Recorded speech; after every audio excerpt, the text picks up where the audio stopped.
આપણે કામથી નથી થાકતા, કચકચથી થાકીએ છીએ. આપણી મોટાભાગની ઉર્જા જવાબો આપવામાં ખર્ચાય છે. કામ કરવામાં થાક નથી લાગતો, એ કામ સમજાવવામાં થાક લાગે છે.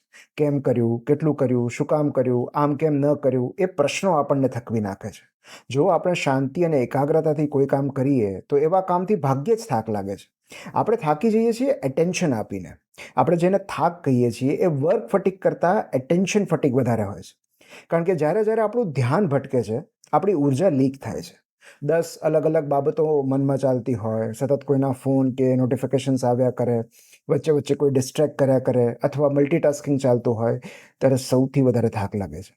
ધ્યાન જેટલું વધારે ભટકે છે, થાક એટલો વધારે લાગે છે. એકાગ્ર મન કરતાં ભટકતું મન હંમેશા વધારે થાકે છે. અને માટે જ પુસ્તક ડીપ વર્કમાં લેખક કાર્લ ન્યૂપોર્ટ લખે છે કે તમે કેટલા વ્યસ્ત છો એ મહત્વનું નથી, તમે કેટલા પ્રોડક્ટિવ છો એ મહત્વનું છે. તમે કેટલું કામ કરો છો એ મહત્વનું નથી, તમે કેટલી એકાગ્રતાથી એ કામ કરો છો એ મહત્વનું છે. અને એટલે જ આપણને વધારે સમયની નહીં, વધારે એકાગ્રતાની જરૂર હોય છે.